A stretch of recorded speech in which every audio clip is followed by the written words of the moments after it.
Hi friends, Satish and Vicky from Cartoon Teacher TNPSC. So இன்றைக்கி நம்ம பார்க்க போகிற கரண்ட் அஃபேர்ஸ் வந்து நவம்பர் 26. ஸோ இதோட பிடிஎஃப் வந்து டிஸ்கிரிப்ஷனில் இருக்க டவுன்லோட் பண்ணிக்கோங்க. பார்க்கலாமா விக்கி? ஸோ இம்பார்ட்டன்ட் டேட்ஸில் பாரு, first November 26 constitution day or national law டேன்னு சொல்கிறாங்க. ஸோ 1949 நம்ம அடாப்ட் பண்ணுறோம் எதை? கான்ஸ்டியூஷனை 26 November 1949. So 1946 cabinet mission setup பண்ணியிருப்பாங்க. அந்த கேபினெட் மிஷனுக்கு அப்புறம் அதை வந்து it took 2 years 11 months and 18 days constitution make பண்ணுறதுக்கு எடுத்துக்கிறாங்க டைமு. ஸோ 26 நவம்பர் கான்ஸ்டியூஷனை அடாப்ட் பண்ணுறோம். 26 ஜான்வரி 1950 கம்ப்ளீட்டாக நடைமுறைக்கு செயல்படுத்துகிறோம் அது. சரியா? ஸோ அதை தான் நம்ம ரிப்பப்ளிக் டேன்னு சொல்கிறோம். ஸோ நவம்பர் 26 கான்ஸ்டியூஷன் டேன்னு சொல்கிறோம். சரியா? ஸோ அடுத்து பார் டெத்து டியாகோ மரடோனா. ஸோ ஃபுட்பாலில் வந்து காடாக கம்பேர் பண்ணக்கூடிய பர்சன் அது. ஸோ அவர் வந்து இறந்துட்டார். அர்ஜென்டினாவை சேர்ந்தவர் அவர். சரியா? ஸோ அவரோட ரொம்ப நேம் எடுத்தது எப்போனா அந்த 1986 வேர்ல்டு கப் மெக்சிகோவில் நடந்தது தான். அவருடைய 2 கோல்ஸ் வந்து ரொம்ப சிக்னிஃபிகண்ட்டான கோல்ஸ் அது. அந்த டைம் அடித்த 2 இம்பார்ட்டன்ட் கோல்ஸ் அது. ஸோ அதில் தான் அவருக்கு ரொம்ப வந்து பேர் கிடச்சிருக்கு. சரியா? So Diego Maradona. அதுக்கப்புறம் அவர் நிறையா ட்ரக் கேஸ்லலாம் நிறையா வந்துச்சு. அதுக்கப்புறம் 91 பார்த்தீங்கன்னா கொஞ்சம் அடிக்ட் ஆகிட்டார். ஸோ அதுக்கப்புறம் ஃபர்தராக அப்புறம் கோச்சாக வந்தார். ஸோ அதெல்லாம் நமக்கு இல்லை. பட் டியாகோ மரடோனா ஒரு லைக் லெஜெண்ட் அவர், அவ்வளோதான். சரியா? அடுத்து இது ரொம்ப இம்பார்ட்டண்ட். அகமத் பட்டேலுங்கிறவர் வந்து பொலிட்டீஷியன், காங்கிரஸ் பார்ட்டியை சேர்ந்தவர். ஆக்சுவலி அவர் காங்கிரஸ் ஸ்ட்ராட்டஜிஸ்ட் அப்படிங்கிறாங்க அவரை குறிப்பிட்டு. ராஜ்யசபாவில் இப்போ மெம்பராக இருக்கார். ஓகேவா? ஸோ சோனியா காந்தி அவங்க இருக்காங்க இல்லையா, அப்புறம் ஐஎன்சியோட ஹெட் இருக்காங்க இல்லையா, ஸோ அவங்களுக்கு வந்து பார்த்தீங்கன்னா அட்வைசரி மாதிரி இவங்க அகமத் பட்டேல். சரி, ரொம்ப கீ பர்சன் காங்கிரஸில். இப்போ இறந்துட்டார். அப்பாயின்மெண்ட்டில் பாரு, கௌரவ் சர்மா. இப்போ நியூசிலாண்டில் நம்ம ஆல்ரெடி பார்த்தோம், பிரசிடெண்ட் வந்து செகண்ட் டேர்மு எலெக்ட் ஆகிருந்தாங்கன்னு சொல்லி நம்ம ஆல்ரெடி பார்த்தோம். ஸோ இப்போ அந்த இடத்துல வந்து பார்த்தீங்கன்னா ஒரு இந்தியன் ஆரிஜின் கௌரவ் சர்மாங்கிறவர் வந்து அங்கே மெம்பர் ஆஃப் த பார்லிமெண்ட்டாக எலெக்ட் ஆகிருக்காரு. ஆனால் ஹி டுக் ஓத் இன் சான்ஸ்கிரிட். சரியா? ஸோ கௌரவ் சர்மா நியூசிலாண்டோடைய பார்லிமெண்ட்டில் நம்ம இந்தியன் ஆரிஜின் அங்கே வந்து இப்போ இது எடுக்கிறாங்க, அங்கே மெம்பர் ஆகிருக்காரு. சரியா? அங்கே விமன் பிரைம் மினிஸ்டர் தான் இப்போ செகண்ட் டைம் ரீஎலெக்ட் ஆகிருந்தாங்க, ஆர்டன் அவங்க. ஸோ அங்கே எலெக்ட் ஆகிருக்காங்க. சரியா? ஸோ அடுத்து அவார்டு பாரு, இந்தியா ஜப்பான் மியூச்சுவல் அக்ரிமெண்ட்டு வந்து அவங்களுக்கு தான் இந்தியா அண்ட் ஜப்பானோட ஒரு பாலிசி ரிலேஷன்ஸ் தான் கிடச்சிருக்கு. எதுக்குன்னா OECD mutual agreement procedure award international லெவலில் கொடுக்குறது. அடுத்து நம்ம ஆல்ரெடி நான் மேன் புக்கர் ப்ரைஸ் வந்து நான் 2 நாளைக்கு முன்னாடி சொன்னேன்னு நினைக்கிறேன். ஸோ அந்த இது வந்து பார்த்தோன்னா இன்டர்நேஷ்னல் புக்கர் ப்ரைஸு. சரியா? மரேக்கா லூக்கஸ் ஜினவெல்ட் அப்படிங்கிறவங்களுக்கு தான் அது கிடச்சிருக்கு. சரியா? இந்த இது பார்த்தோன்னா இந்த இன்டர்நேஷ்னல் அது ரெண்டுக்கும் என்ன டிஃப்ரென்ஸ் அப்படின்னா, மேன் புக்கர் ப்ரைஸ்க்கு ஒருத்தர் கொடுத்தாங்கன்னு சொல்லி நம்ம ஆல்ரெடி பார்த்தோம். ஸ்காட்டிஷை சேர்ந்தவர், ஸ்காட்லாண்டை சேர்ந்தவர், அவருக்கு கிடச்சிச்சு. டக்லஸ் அவருக்கு தான் கிடச்சிது. ஸோ இது வந்து அப்போ இதுக்கும் அதுக்கு என்ன டிஃப்ரென்ஸ்? இன்டர்நேஷ்னல் புக்கர் ப்ரைஸ்னால் என்னென்னா, இது வந்து வேறு லாங்குவேஜில் பண்ணியிருப்பாங்க புக்கு. அந்த புக்கை இங்கிலீஷில் ட்ரான்ஸ்லேட் பண்ணி அங்கே பப்ளிஷ் பண்ணுவாங்க யூகேயில். ஸோ இது வந்து இந்த கேட்டகரி இன்டர்நேஷ்னல் புக்கர் ப்ரைஸுங்கிறது இவங்க டச்சில் தான் எழுதுனாங்க. டிஸ்கம்ஃபர்ட் ஆஃப் ஈவினிங் அப்படிங்கிற புத்தகத்தை எழுதியிருக்காங்க. அதை வந்து இங்கிலீஷ்க்கு ட்ரான்ஸ்லேட் பண்ணி அங்கே யூகேல பப்ளிஷ் பண்ணி இந்த புக்கு வந்து இப்போ நேம் எடுத்திருக்கு. அதுக்கு இன்டர்நேஷ்னல் புக்கர் ப்ரைஸ்னு கிடச்சிருக்கு அவார்டு. சரியா? மேன் புக்கர் ப்ரைஸுங்கிறவர் அவர் ஆல்ரெடி அங்கே உள்ளவர் தான். ஸ்காட்லாண்டு பார்ட் ஆஃப் யூகே தான். சரியா? ஸோ அவருக்கு வந்து அங்கே உள்ளது அது கிடச்சிருக்கு மேன் புக்கர் ப்ரைஸு. இது வந்து இன்டர்நேஷ்னல் புக்கர் ப்ரைஸு. ஸோ இப்போது இந்த புக்கர் ப்ரைஸ்க்கு வந்து ஆல்ரெடி வந்து பார்த்தீங்கன்னா இந்தியாவில் இப்போ வாங்கியிருக்காங்களான்னா 1997 அருந்ததி ராய் அப்படிங்கிறவங்க வாங்கியிருக்காங்க. இந்த காட் ஆஃப் ஸ்மால் திங்ஸ் அப்படின்றது தான் அவங்க எழுதுனது. புரியுதா? ஏதாவது கன்ஃபியூஷனாக இருக்கா? ஓகே. ஸோ நெக்ஸ்ட் பாரு, main topic international relation. Pakistan வந்து ஒரு ஆர்டினன்ஸ் கொண்டு வந்திருக்காங்க. மெயினாக 2 ஆர்டினன்ஸ் கொண்டு வராங்க எகென்ஸ்ட் ஆன்டி ரேப்பு. சரியா? தப்பு அந்த ரேப் பண்ணுறவங்களுக்கான தண்டனைகளில் சில சேஞ்சஸ் கொண்டு வராங்க. அதில் முக்கியமானது என்னென்னா கெமிக்கல் கேஸ்ட்ரேஷன், அடுத்து 2வது ஹேங்கிங். கெமிக்கல் கேஸ்ட்ரேஷன்னா என்ன அப்படின்னா, அது வந்து ட்ரக்கு தான். அந்த ட்ரக்கை கொடுக்கறது மூலிமா டெஸ்டோஸ்டிரோன் வந்து ப்ரொடக்ஷன் வந்து கம்மியாயிரும். சரி, அது வந்து செயலிழந்துடும். ஸோ இதுதான் அந்த கான்செப்ட். கெமிக்கல் கேஸ்ட்ரேஷன் கொடுத்து அது பண்ணுவாங்க. 2வது ஹேங்கிங். சரியா? ஹையஸ்ட் இது கொடுத்துறது பனிஷ்மெண்ட்டு, டெத் பெனால்ட்டி கொடுத்துறது. சரியா? ஸோ ரெண்டாவது பாரு, பூட்டான் அண்ட் ஜெர்மனி ஒரு பைலேட்ரல் ரிலேஷன்ஷிப் வந்து ஸ்டார்ட் பண்ணுறாங்க, டிப்ளமேட்டிக் வேலை ஸ்டார்ட் ஆகிருக்கு. ஸோ பூட்டான் வந்து பொதுவாக பார்த்தீங்கன்னா, நான் ஏற்கனவே அன்றைக்கி நான் ஸ்டார்டிங்லேயே சொன்னேன், யூஎஸ்ஏ கூட இந்த ஏஷியன் இதில் சவுத் ஏஷியனில் ஒரே கண்ட்ரி அவங்க கூட ரிலேஷன்ஷிப்பில் இல்லைன்னா அது பூட்டான் தான் அப்படின்னு சொல்லி நான் அப்பயே சொல்லியிருந்தேன் அந்த டைமில். ஸோ இப்போ இந்த பூட்டான் பார்த்தீங்கன்னா பொதுவாகவே யார் கூடயும் மோஸ்ட்லி இருக்காது. அதுலேயும் குறிப்பாக யுனைடெட் நேஷன் செக்யூரிட்டி கவுன்சில் இருக்குது பார்த்தியா, அதில் அந்த 5 பெர்மனன்ட் மெம்பர்ஸ் இருக்காங்க பார்த்தியா, அவங்க கூட இருக்கவே இருக்கக்கூடாதுங்கிற மாதிரி தான் இருப்பாங்க அவங்களோட பாலிசி. அதுலேயும் குறிப்பாக சைனா அண்டு யூஎஸ்ஏ இவங்கக்கிட்ட வந்து இருந்துடவே கூடாதுங்கிறது தான் அந்த பூட்டானுடைய ஒரு பாலிசி இது. ஸோ இப்போ என்ன பண்ணுறாங்க, ஆஃப்டர் அப்படியே ஒரு பீரியட் ஆஃப் த டைமில் நம்ம பார்த்தீங்கன்னா 1949 வந்து இந்தியா அண்ட் பூட்டான் ஒரு ஃப்ரெண்ட்ஷிப் அக்ரிமெண்ட் சைன் பண்ணி அது மூலியமாக நம்ம இப்போ வரைக்குமே ஒரு ஹெல்த்தி ரிலேஷன்ஷிப்பில் தான் இருக்குது. இப்போ வந்து என்ன பண்ணுறாங்க, ஜெர்மனி வந்து அதுக்கப்புறம் அது வந்து டெமோக்ராட்டிக்காக மாறும் பொழுது அதுக்கப்புறம் சில சேஞ்சஸ்லாம் வந்தாக்கா, அப்புறம் வந்து இப்போ சில யூரோப்பியன் யூனியன்ஸில் இருக்கக்கூடிய கண்ட்ரீஸ்லாம் நிறையா வந்து பூட்டான் இப்போ வந்து ரிலேஷன்ஷிப் இருக்குது. அரௌண்ட் ஒரு 50 கண்ட்ரீஸ் கூட ரிலேஷன்ஷிப் இருக்குது. சரியா, ஒரு பைலேட்ரல் ரிலேஷன்ஷிப் இருக்குது. ஜெர்மனி வந்து பார்த்தீங்கன்னா இப்போ ஸ்டெப் எடுத்திருக்காங்க, ரொம்ப நாளாக பண்ணிட்டு இருந்தாங்க, இப்போ ஒரு ஃபார்மலாக எடுக்கிறாங்க. டெல்லியில் வந்து பார்த்தீங்கன்னா அங்கே பூட்டானில் வந்து அவங்க ஜெர்மனிக்கு எம்பசி கிடையாது. ஸோ இங்கே டெல்லியில் இருக்கிற எம்பசியில் பூட்டானை சேர்ந்த ஃபாரின் டிப்ளமேட்டும் அதே போல் ஜெர்மனியை சேர்ந்த டிப்ளமேட்ஸும் அங்கே பேசி இது பண்ணி ஒரு ரிலேஷன்ஷிப் ஃபர்தராக நெக்ஸ்ட் ஸ்டேஜ் கொண்டு போகலாம் வைக்கலாங்கிற மாதிரி பேசியிருக்காங்க. சரியா, இது இந்தியாவில் உள்ள டெல்லியில் தான் நடந்திருக்கு இந்த மீட்டிங்கு. அந்த ஐஎஃப்எஸ் ஆஃபீஸர் நம்ம இதில் இருக்கோம் இல்லையா, ஃபாரின் சர்வீஸ், அதை போல் அந்தந்த கண்ட்ரீஸ்க்கு ஃபாரின் டிப்ளமேட்ஸ் இருப்பாங்க இல்லையா, ஸோ அவங்க வந்து மீட்டிங் பண்ணியிருக்காங்க, இந்த பூட்டானை சேர்ந்தவங்களும் ஜெர்மனியை சேர்ந்தவங்களும். ஸோ அடுத்து G20 சமிட்டு, 15th சமிட்டு. இதை யார் சேர் பண்ணா அப்படின்னா சவுதி அரேபியா கிங் சல்மான் பின் அப்துல் அசீஸ் அல் சவுத், அவர் தான் வந்து இது பண்ணியிருக்காரு. சரி, அது வந்து லீடர் சமிட்டு, அதாவது ஹெட் ஆஃப் த கண்ட்ரி அவங்களுடைய சமிட் இது G20. ஸோ இதில் வந்து தீம் என்னென்னா realising the opportunities of 21st century for all, இதுதான் இவங்களுடைய இது. இப்போது 2020 சவுதி அரேபியா, 21 இட்டாலி, 22 இந்தோனேஷியா, 23 நம்ம பண்ண போகிறோம் இந்தியா.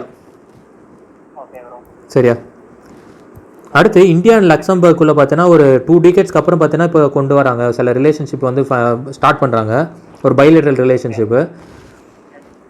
வேர்ல்டில் பார்த்தீங்கன்னா இதுதான் செகண்ட் ரிச்சஸ்ட் கண்ட்ரியா.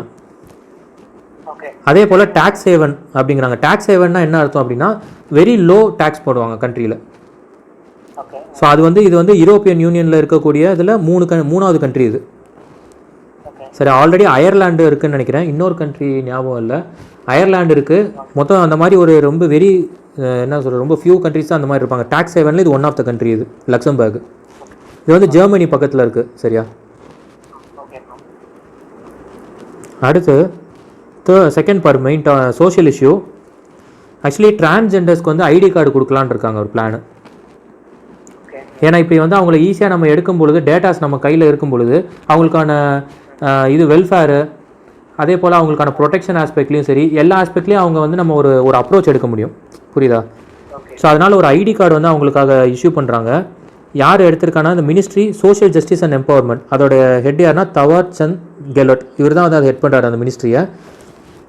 ஸோ அந்த டிரான்ஸ்ஜெண்டர் ஆக்ட் படி இப்போ ஒரு ரூல்ஸ் ஃப்ரேம் பண்ணுறாங்க, டிரான்ஸ்ஜெண்டர் பர்சன் ரூல்ஸ் 2020 படி இந்த ஐடி கார்டு கொடுக்கணும் அப்படிங்கிறாங்க. சரியா, ஸோ இந்த ப்ராசஸை ஸ்டார்ட் பண்ணியிருக்காங்க, ஒரு ஃபியூ மந்த்ஸ்க்குள்ளே அது கம்ப்ளீட் ஆயிரும். So third programmes and projects. Actually ISO certify கிடச்சிருக்கு ஒடிசாவில் இருக்கக்கூடிய புவனேஸ்வருக்கு. இது வந்து பார்த்தீங்கன்னா வேர்ல்டுலேயே செகண்ட் சிட்டியாக இந்த மாதிரி வந்து இந்த சர்டிஃபிகேஷன் கிடைச்சது. ISO certification 9001 2015. இது வந்து வேர்ல்டுலேயே செகண்ட் சிட்டிக்கு கிடைக்கிறது. குறிப்பாக எதுக்காக கொடுத்துருக்காங்கன்னா இந்த faecal sludge and septage management services, அதாவது இதை FSSM அப்படின்னு சொல்லுவாங்க பொதுவாக. சரியா, FSSMனு சொல்லுவாங்க. அதாவது ஒன்றும் இல்லை, இது இருக்கு இல்லையா, ஹியூமன் வேஸ்ட் இருக்கு இல்லையா, ஸோ வீட்டில் செப்டிக் டேங்க்கில் ஸ்டோர் பண்ணுறது, ஸோ அதெல்லாம் பார்த்தீங்கன்னா பேத்தஜன்ஸ் இருக்கும். ஸோ அது கொஞ்சம் அபாயகரமான, அது வந்து நம்ம ப்ராப்பராக மேனேஜ் பண்ணலை அப்படின்னா கிரவுண்ட் வாட்டரில் கலச்சுன்னா அது பொல்யூட் ஆயிரும். சர்ஃபேஸ் வாட்டராக இருக்கட்டும் சரி, கிரவுண்ட் வாட்டரையும் அது பொல்யூட் பண்ணிடும். ஸோ அதனால் அதை வந்து பார்த்தீங்கன்னா அந்த சிட்டியில் இருக்கக்கூடிய ஒவ்வொரு வீட்லேயும் சரி, ஸ்ட்ரீட்டை சுத்தப்படுத்துறதுலேருந்து அந்த சிட்டியை ப்ராப்பராக மேனேஜ் பண்ணி இமீடியட் சர்வீஸ் பண்ணி கொடுக்குறதுலேருந்து அந்த அந்த அந்த கார்பரேஷன் வந்து இது எஃபர்ட் எடுத்து பண்ணியிருக்காங்க. சரியா, ஸோ இந்த சர்வீசஸ்லாம் அவங்க வந்து ரொம்ப டாப் பண்ணியிருக்காங்க. அதனால் வேர்ல்டுலேயே இது வந்து செகண்ட் இந்த வேர்ல்டுங்கிறாங்க சிட்டியில் ப்ராப்பர் மேனேஜ்மெண்ட் பண்ணுறது. ஸோ ஒடிசா புவனேஸ்வர். அப்போ ஃபஸ்ட்டு யார் அப்படின்னா இந்த எழுதியிருக்கேன் பாரு, ஜெனைதா. இது வந்து பங்களாதேஷில் இருக்குது. சரியா, பங்களாதேஷில் இருக்குது. ஜெனைதாங்கிறது தான் ஃபஸ்ட்டு இந்த வேர்ல்டு இந்த சர்டிஃபிகேஷன் கிடச்சிருக்கு. சரியா, புரியுதா? ஸோ அடுத்து பாரு, செஸ்மிக் சர்வே. இது யாரா, மினிஸ்ட்ரி ஆஃப் பெட்ரோலியம் தான். பெட்ரோலியம்னாலே அப்போ ரெலவெண்ட்டும் அந்த இது தான், பெட்ரோலியம் ரெலவெண்ட் தான் இது பண்ணுறோன்னு தெரிஞ்சுக்கணும். ஸோ என்ன பண்ணுறாங்க, செஸ்மிக் சர்வே கேம்பெயின் சொல்லி எங்கே ஹெல்டு பண்ணிடுறாங்கன்னா மகாநதி பேசின் ஒடிசாவில். அதாவது கேஸ் வந்து எங்கே இருக்குது அப்படி நேச்சுரல் கேஸஸ் வந்து செக் பண்ணுறதுக்காக இது பண்ணுறாங்க. சரியா, டெபாசிட்ஸ் ஐடென்டிஃபை பண்ணி அது வந்து அது எடுக்கிறதுக்கான ஒரு ப்ராசஸ் தான், வேறு ஒன்றும் இல்லை. ஸோ இந்த செஸ்மிக் சர்வேங்கிறது எப்படின்னா, இந்த மெத்தடாலஜி அப்படியே குடஞ்சி இதெல்லாம் எதுவுமே பண்ண மாட்டாங்க. அதுக்குன்னு ஒரு எக்யூப்மெண்ட்ஸை வச்சு மேலே சர்ஃபேஸ்லேருந்து எந்த ஒரு ஆல்ட்ரேஷன் பண்ணாமல் வைப்ரேஷன் மூலிமா அது சென்சார் எடுத்து டிடெக்ட் பண்ணுறது. சரியா, உள்ள அடியில் எர்த்து உள்ளே இருக்கு இல்லையா, உள்ளே போயிட்டு என்ன இருக்குது அந்த ரிசோர்ஸஸ் அனலைஸ் பண்ணுறதுக்கு உள்ளே குறைஞ்செல்லாம் எதுவும் பண்ண போகிறதில்ல. மேலே சர்ஃபேஸ் லெவல்லே தான் இருந்துக்கிட்டு டெக்னாலஜி பேஸ் பண்ணி அவங்க இதை எடுப்பாங்க, இந்த ரிப்போர்ட் எடுப்பாங்க. அதுதான் எங்கே இருக்குது, எங்கே கம்மியாக இருக்குது, எங்கே அதிகமாக இருக்குதுன்னு எடுக்க போகிறாங்க, ஒரு ஸ்டடி பண்ண போகிறாங்க. அதுதான் அதான் செஸ்மிக் சர்வே. சரியா, புரியுதா? அடுத்து பார், defence AUSINDEX between Australia and India, ஒரு நேவல் எக்ஸசைஸு. ஃப்ரான்ஸ் வந்து இதில் ஜாயின் பண்ணணும்னு சொல்லி விருப்பப்படுறாங்க. அடுத்து 2 யூஏவி வந்து இந்தியா வந்து வாங்குது யூஎஸ்ஏலேருந்து. யூஏவி என்ன, unmanned aerial vehicle drone, MQ-9B அப்படிங்கிறது தான். சரியா, ஸோ 40 ஹவர்ஸ்க்கு அது ட்ராவல் பண்ணுமா, அது பண்ணிக்கலாமா தொடர்ச்சியாக. ஸோ சி கார்டியன் அன்ஆர்ம்டு நேவிக்கு மோஸ்ட்லி அதை எடுக்கிறாங்க, இந்தியன் நேவிக்கு. சரியா, யூஎஸ்ஏலேருந்து எடுக்கிறாங்க based on defence acquisition procedure 2020 படி. சரியா, அதை டிஏபின்னு பொதுவாக ஷார்ட் ஃபார்மாக சொல்லுவாங்க, டிஃபென்ஸ் அக்யூஷன் ப்ரொசீஜர் அது. அடுத்து 5th பார், எக்கானமி. ஆல்ரெடி இந்த LVB bank, Lakshmi Vilas bank வந்து பார்த்தோம். அது வந்து already reserve bank of India வந்து சில ரெஸ்ட்ரிக்ஷன்ஸ் போட்டிருக்கு அப்படின்னு சொல்லி தடை பண்ணியிருக்கு அப்படின்னு சொல்லி பார்த்தோம். அது ஆக்சுவலி லாஸில் இருக்குது பேங்க்கு. இப்போ வந்து சிங்கப்பூர் ஹெட் குவார்ட்டர்ஸ் கொண்ட டிபிஎஸ் பேங்க் வந்து அதை வந்து மர்ஜ் பண்ணிக்கிற மாதிரி பிளான் பண்ணுறாங்க. ஸோ அதுக்கு வந்து கேபினெட் வந்து பிரைம் மினிஸ்டருடைய தலைமையில் நடந்த கேபினெட் மீட்டிங்கில் அது வந்து அப்ரூவ் பண்ணிட்டாங்க ஓகேன்ட்டு. அதே போல் இதை லாஸ்க்கு கொண்டு வந்தவங்க காரணத்தை கண்டுபிடிச்சி அதுக்கான நபர்களையும் தண்டிக்கப்படும் அப்படிங்கிற மாதிரி அவங்க சொல்லியிருக்காரு அவர். ஸோ அடுத்து பாரு, PMFME. இது ஒரு ஸ்கீமு, யோஜனா. சரியா, பிரதான் மந்திரி இந்த formalisation of micro food processing enterprises, இதுதான் அந்த ஸ்கீமு. ஸோ இது வந்து மினிஸ்ட்ரி ஆஃப் ஃபுட் ப்ராசஸிங் தான் கொண்டு வராங்க. அதை ஹெட் பண்ணுறது யாருன்னா நரேந்திர சிங் தோமர். ஸோ இது ஆல்ரெடி அந்த மினிஸ்ட்ரி ஆஃப் ஃபுட் ப்ராசஸிங் வந்து ஹெட் பண்ணது யார் அப்படின்னா ஹர்சிம்ரத் கவுர், அவங்க தான் ஹெட் பண்ணாங்க. அகாலிடால் அவங்க அகாலிடால் பார்ட்டியை சேர்ந்த, பஞ்சாபில் இருக்கக்கூடிய அகாலிடால் பார்ட்டியை சேர்ந்தவங்க, அந்த விமன், அவங்க தான் வந்து அந்த இதை ஹெட் பண்ணிட்டு இருந்தாங்க. ஃபார்மர்ஸ்க்கு எகென்ஸ்டாக பில்லு கொண்டு வந்தாங்கன்னு சொல்லி அவங்க வந்து அதை ரிசைன் பண்ணிட்டாங்க. சரியா, ஸோ அதுக்கப்புறம் இப்போ இருக்கிறவங்க யாருன்னா நரேந்திர சிங் தோமர். இப்போ வந்து இவங்க தான் வந்து இந்த மினிஸ்ட்ரி தான் வந்து இந்த இந்த ஸ்கீமை கொண்டு வராங்க. ஃபார்மர்ஸோட இன்கம்மை 2022 டபுள் பண்ணணுங்கிறது தான் இதோட அப்ஜெக்டிவ். இந்தியா தான் வந்து பார்த்தீங்கன்னா ஃப்ரூட்ஸு அண்ட் வெஜிடபிள்ஸு அதோட ப்ரொடக்ஷனில் இந்தியா தான் வந்து செகண்டில் இருக்குது வேர்ல்டில். ஃபஸ்ட்டு வந்து சைனா இருக்குது. சரியா, ஸோ ஃபார்மர்ஸோட இன்கம்மை டபுள் பண்ணணுன்றது தான் அப்ஜெக்டிவ். அடுத்து ரேங்க் பாரு, 8th குளோபல் பிரைபரி ரிஸ்க்கு. இந்த ரிஸ்க் ஃபேக்டரில் அது ஹையாக இருக்கிறது நார்த் கொரியா தான், அதுவும் பிரைபரியில். லோவாக இருக்கிறது டென்மார்க்கு. இதில் இந்தியா வந்து 77 பொசிஷனில் இருக்குது. ஸோ அடுத்து பாரு, ஸ்போர்ட்ஸு. கிரேக் பார்க்லே ஐசிசியோட சேர்மனாக வந்து அப்பாயின்ட் பண்ணியிருக்காங்க கிரிக்கெட்டில், இன்டர்நேஷ்னல் போர்டு. சரியா, ஸோ அதோடைய சேர்மனாக வந்து கிரேக் பார்க்லே வந்து அப்பாயின்ட் பண்ணுறாங்க. அடுத்து ஐசிசி வந்து ஒரு சஜஷன் கொடுத்துருக்கு, போர்டு வந்து இது போட்டிருக்காங்க, கண்டிஷன் கொடுத்துருக்காங்க. என்னென்னா கிரிக்கெட்டில் நம்ம வந்து இன்டர்நேஷ்னல் மேட்சஸில் வந்து பார்ட்டிசிபேட் பண்ணுறதுக்கு மினிமம் 15 ஏஜ் இருக்கணும் அப்படிங்கிறாங்க. ஸோ போத் மென் அண்ட் விமனுக்கு 2 பேருக்குமே, அதுவும் சீனியராக இருந்தாலும் சரி அண்டர் 19 டீமாக இருந்தாலும் சரி. ஸோ 15 கண்டிப்பாக 15 இருக்கணும். ஸோ அதே போல் நம்ம இதில் சச்சின் அவர் வந்து பார்த்தீங்கன்னா ஸ்டார்ட் பண்ணும்போது வயது வந்து 16. 1989 மேட்ச்சில் வந்து அவர் டெஸ்ட் சீரிஸ் பாகிஸ்தானில் அவர் அட்டன் பண்ணியிருக்காரு. சரியா, 1989 அது. ஸோ அடுத்து தமிழ்நாடு பாரு, கான்டாக்ட் ப்ரோக்ராம் அப்படின்னு சொல்லி ஒன்று தமிழ்நாடு கவர்மெண்ட் வந்து கொண்டு வந்திருக்கு ஒரு ப்ரோக்ராமு. அது ப்ரோக்ராம் என்னென்னா, ஃபார்மர்ஸ் இருக்காங்க இல்லையா, ஃபார்மர்ஸையும் கவர்மெண்ட் டிபார்ட்மெண்ட்டில் வந்து ஹார்டிகல்ச்சரும் அக்ரிகல்ச்சர் டிபார்ட்மெண்ட்டையும் 2 சேர்க்குறாங்க. எதுக்காகனா மெயினாக அந்த ஃபார்மர்ஸ் வந்து கிராப் வந்து இது பண்ணுறாங்க இல்லையா, விதைக்கிறாங்க, அதை வளர்க்குறாங்க, அதை அறுவடை செய்கிறாங்க இல்லையா. ஸோ இந்த ப்ராசஸை வந்து ஸ்டடி பண்ணி அதில் சில ரெக்கமெண்டேஷன்ஸ் வந்து இந்த கன்சர்ன் டிபார்ட்மெண்ட் கொடுக்குறது. அவங்க பண்ணுற தவறுகளை வந்து திருத்தி சில டெக்னாலஜிக்கு வந்து புதுசாக இப்போ இருக்கக்கூடிய கரண்ட் டெக்னாலஜிஸ்லாம் கொடுத்து அதை அட்வான்ஸ் பண்ணுறதுக்கான ஒரு இனிஷியேட்டிவ் தான் அது. Contact programme between farmers and horticulture and agriculture department கூடிய ஒரு கம்பைன்டு இது தான் இது. சரியா? அடுத்த செகண்ட் பாரு, எஸ்ஆர் ரங்கநாதன் அவார்டு. இது வந்து மொத்தம் 33 பேர் கொடுத்துருக்காங்க. யாருக்குன்னா பெஸ்ட் லைப்ரரியன், கவர்மெண்ட் லைப்ரரியன் இருக்குது இல்லையா டிஸ்ட்ரிக்ட்டுக்கு, அதில் வந்து சிறப்பாக செயல்பட்டவருக்கு கொடுக்குறாங்க. So SR Ranganathan award. Actually இந்த எஸ்ஆர் ரங்கநாதன்கிறவர் இவர் தான் வந்து ஃபாதர் ஆஃப் லைப்ரரி சயின்ஸ்னு சொல்கிறோம் இந்தியாவில். ஏன் அப்படின்னா 5 laws வந்து லைப்ரரி சயின்ஸ்க்கு கொடுத்துருக்காரு. எப்படி வந்து செக்ரிகேட் பண்ணலாம், எந்த மாதிரி இது வந்து பண்ணணும் அப்படி சொல்லி சில கிளாசிஃபிகேஷன்ஸ் கொடுத்துருக்காரு. அதில் குறிப்பாக வந்து சிக்னிஃபிகண்ட்டாக உள்ள கிளாசிஃபிகேஷன் தான் colon classification. Arrangement of the books வந்து லைப்ரரியில் எப்படி இருக்கணுங்கிற மாதிரி ஒரு இதில் பண்ணது தான். அதில் கோலன் கிளாசிஃபிகேஷன்றது ஒரு ரொம்ப சிக்னிஃபிகண்ட்டான ஒரு இது அது. சரியா? ஸோ எஸ்ஆர் ரங்கநாதன் அவரை தான் வந்து ஃபாதர் ஆஃப் லைப்ரரி சயின்ஸ்னு சொல்லி இந்தியாவில் சொல்கிறோம். ஸோ எஸ்ஆர் ரங்கநாதன் அவார்டுன்னு சொல்லி தமிழ்நாட்டில் கொடுக்குறாங்க, பெஸ்ட்டு லைப்ரரியனுக்கு கொடுக்குறது அது. புரியுதா? ஸோ அவ்வளோதான். ஸோ 26 வந்து இன்றைக்கி முடிஞ்சிருச்சு. ஸோ அந்த November 26 ரொம்ப இம்பார்ட்டண்ட், கான்ஸ்டியூஷன் டே, அது படிச்சிரு. அப்புறம் ஃபுட்பால் டெத்து இருக்காங்களே, டேகோ மரடோனா, அவரும் இம்பார்ட்டண்ட்டு. அகமது பட்டேல் இம்பார்ட்டண்ட்டு. அப்புறம் வந்து அப்பாயின்மெண்ட் வந்து ஜஸ்ட் ரீட் பண்ணிக்கோ. அப்புறம் அவார்ட்ஸை பொறுத்த வரைக்கும் இப்போ இந்த இன்டர்நேஷனல் புக்கர் ப்ரைஸ் அது ரொம்ப இம்பார்ட்டண்ட்டு. அதே மாதிரி மேன் புக்கர் நான் ஆல்ரெடி நடத்திருப்பேன், அதுவும் இம்பார்ட்டண்ட்டு. சரியா? அப்புறம் இந்தியாவிலேருந்து அருந்ததி ராய் வாங்கியிருக்காங்க, அது கொஞ்சம் அதையும் பார்த்துக்கோ, ஃபேக்ட் அது. அடுத்து இன்டர்நேஷனல் ரிலேஷனில் ஆர்டினன்ஸ் வந்து பாகிஸ்தான் பொறுத்து மோஸ்ட்லி கொஸ்டின் வராது, ஜஸ்ட் இருந்தாலும் இப்போ தெரிஞ்சுக்க. சரி, அப்புறம் பூட்டான் ஜெர்மனி ரிலேஷன்ஷிப் பார்த்துக்கோ. இந்த G20 சமிட்டை கண்டிப்பாக படிச்சிரு நல்லா. இந்தியா அண்ட் லக்சம்பர்க் ரீட் பண்ணிக்கோ. Social issue, ID card for transgenders, இது கொஞ்சம் படிச்சுக்க. அதில் முக்கியமாக அந்த ஆக்ட் எப்போலாம் கேட்பாங்க. சரியா? டிரான்ஸ்ஜெண்டர் ஆக்ட் எப்போ அதெல்லாம் கேட்பாங்க. அடுத்து இந்த ISO சர்டிஃபிகேஷன் படிச்சிரு. அப்புறம் அந்த செஸ்மிக் சர்வேலாம் ரீட் பண்ணிக்கோ. டிஃபென்ஸு, மிலிட்ரி எக்ஸசைஸ் இதெல்லாம் படிச்சிடணும். சரியா? அடுத்து UAV அதெல்லாம் ரீட் பண்ணிக்கோ. அடுத்து வந்து இந்த scheme, Pradhan Mantri FME scheme, இது படிச்சிரு. அப்புறம் பிரைபரி ரிஸ்க்கெலாம் ரீட் பண்ணிக்க.